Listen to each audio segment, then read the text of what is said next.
She grabbed my laptop right in the middle of a client presentation, lifted it off my desk like it was a cutting board, and told me to get in the kitchen. 3 weeks. That's how long it took for my mother-in-law to decide. She ran my house. What she didn't know was that I'd already been building a case against her, and I was almost done. I'm 32. I work remotely as a software contractor, which means I work from home, which apparently, in my mother-in-law's mind, means I don't actually work. I own the house my wife and I live in.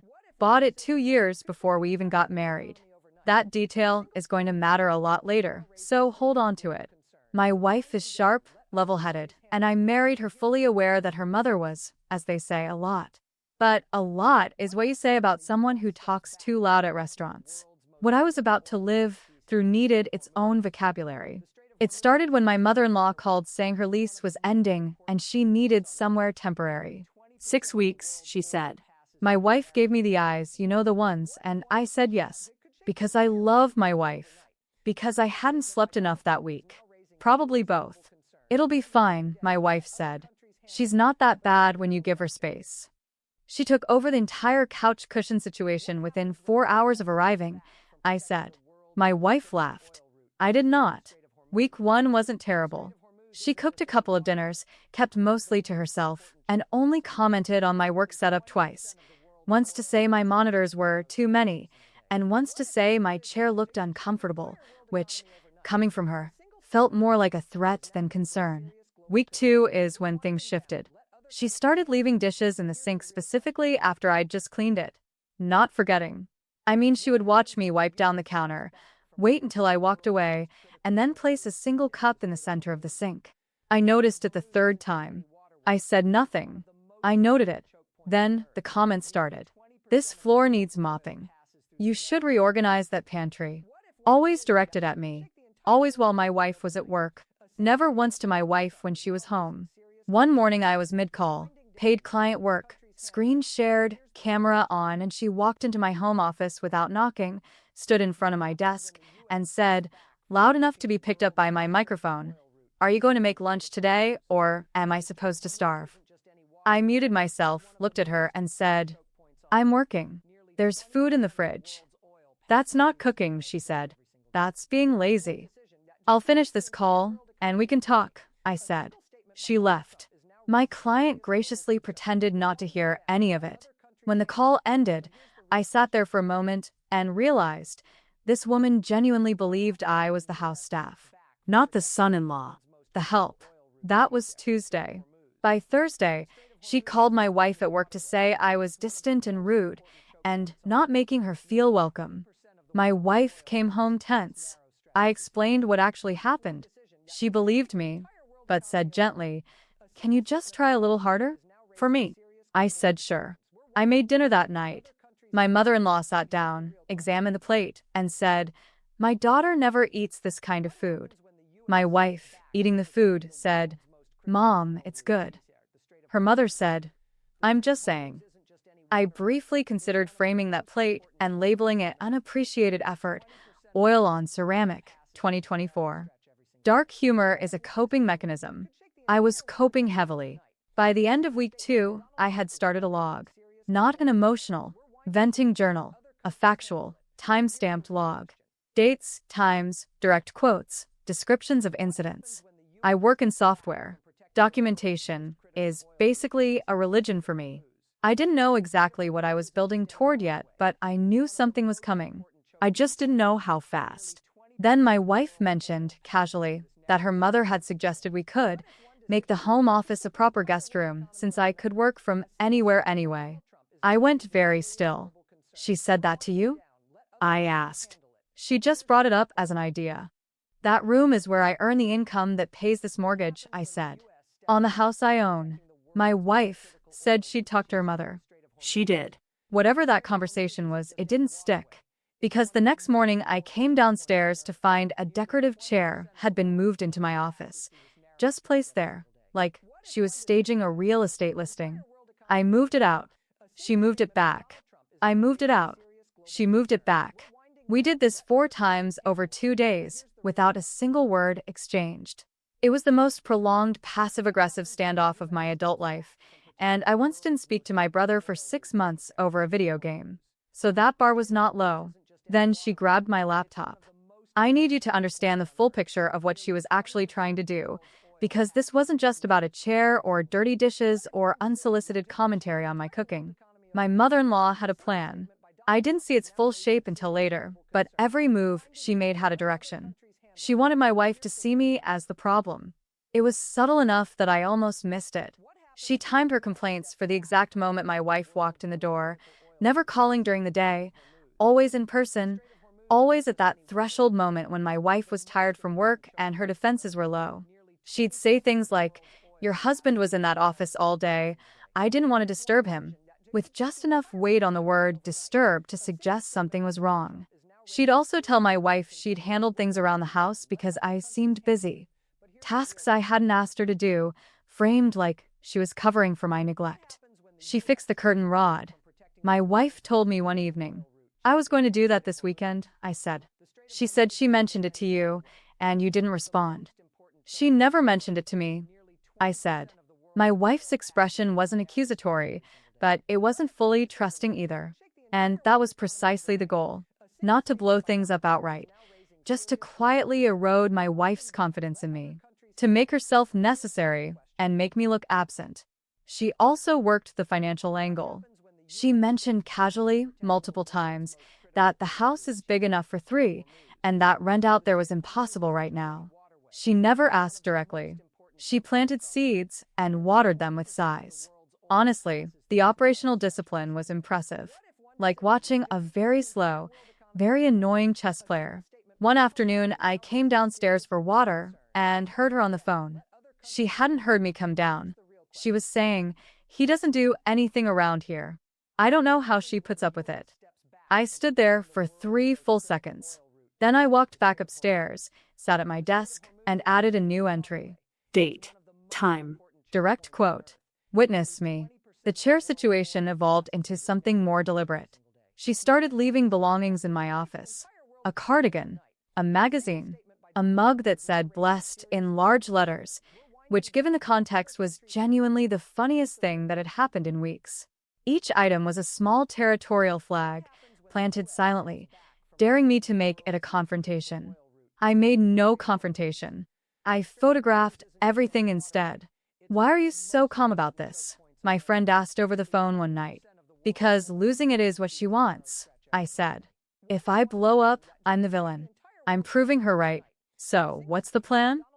"I'm building something," I said. "Just wait."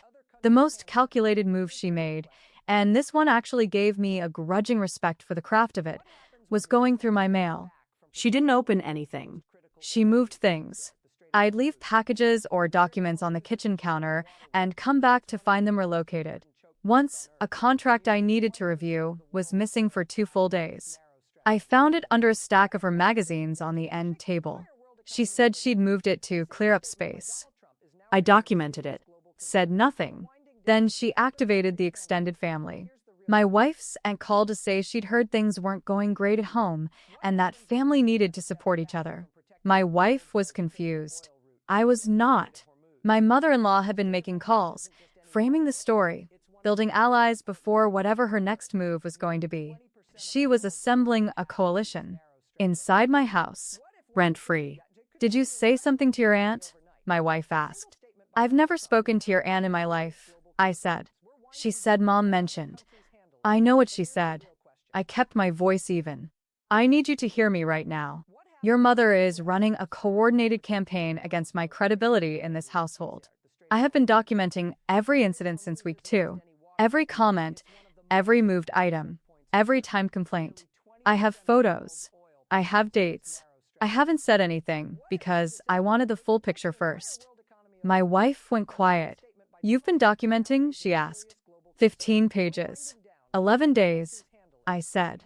She looked at me for a long moment and then said, "Show me." I showed her everything. She read through it slowly and carefully.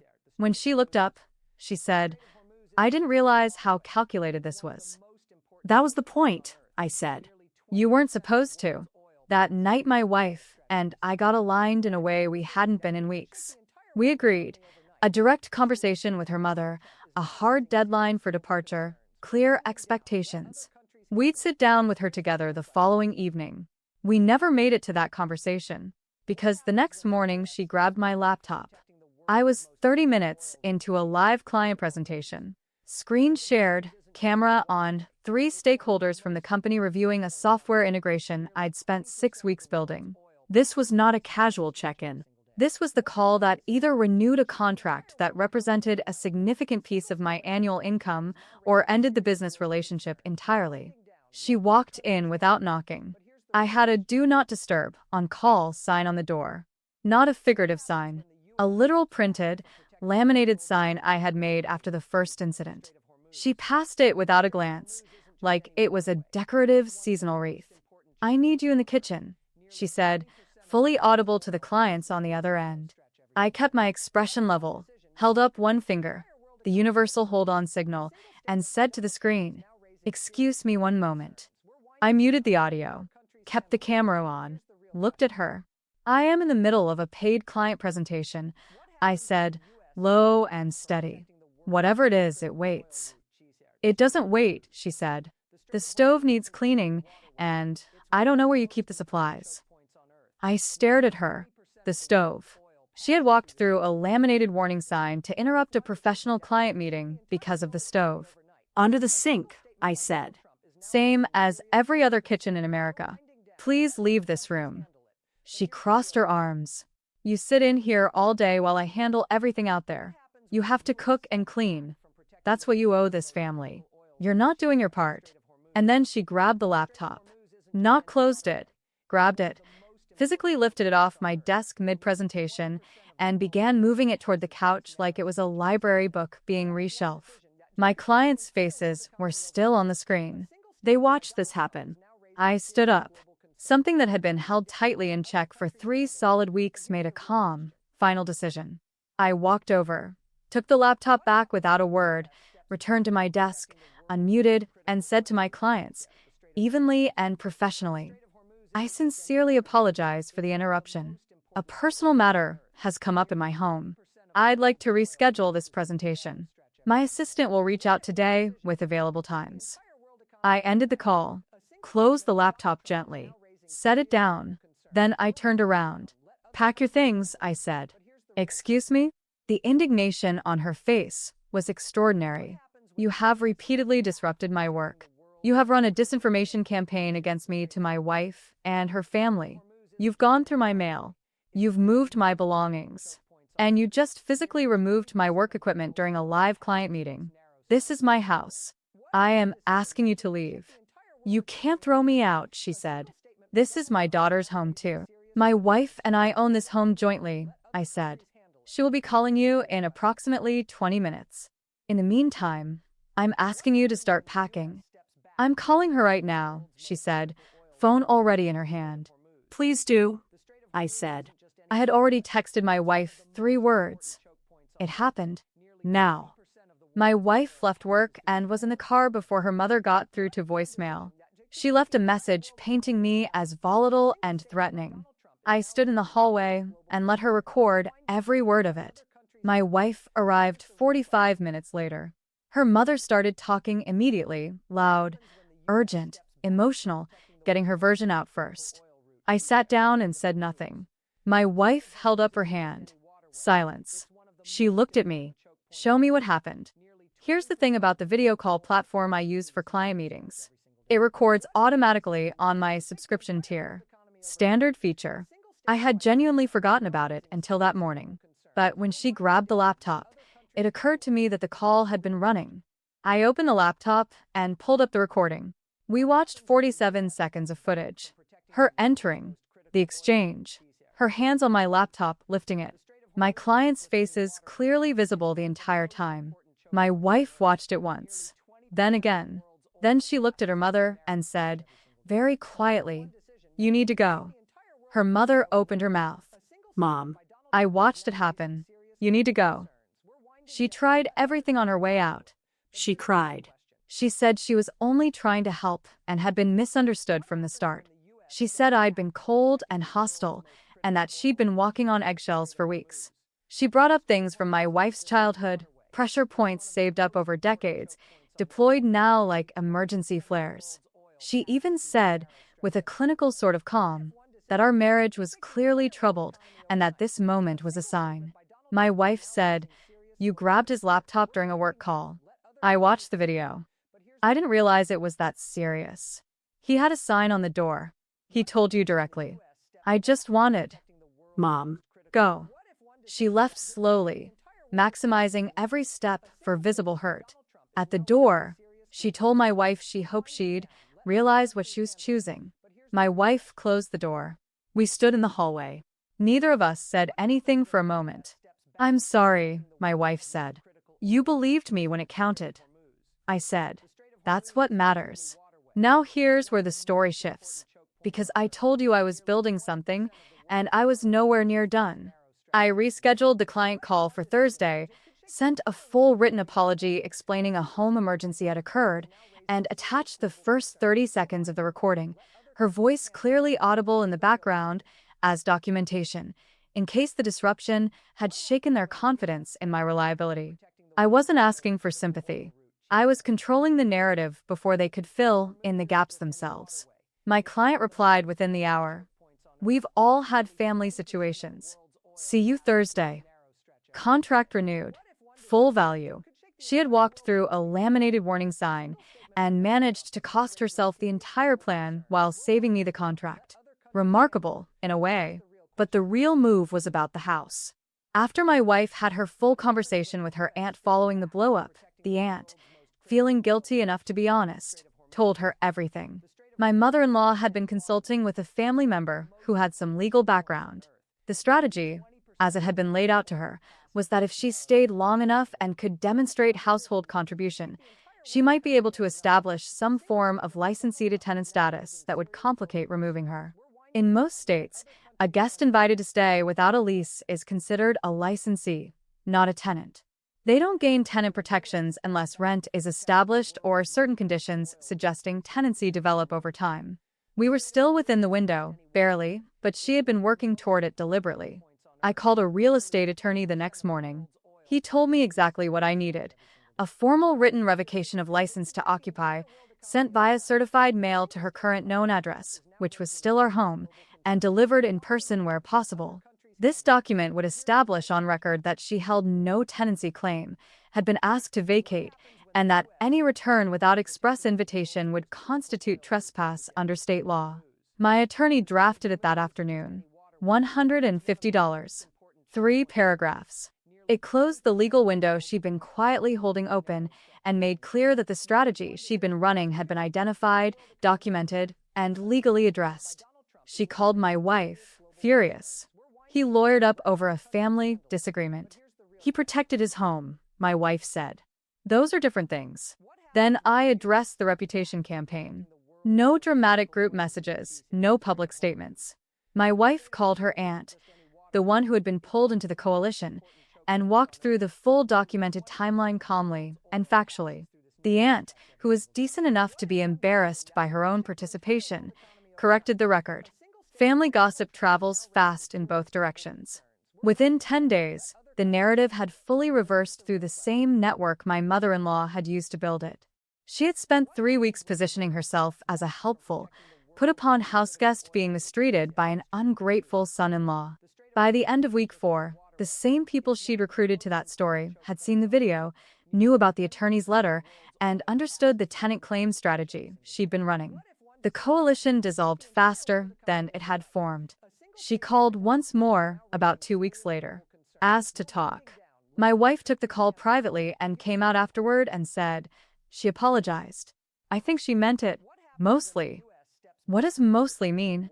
I asked. She said she was perhaps too assertive, my wife said.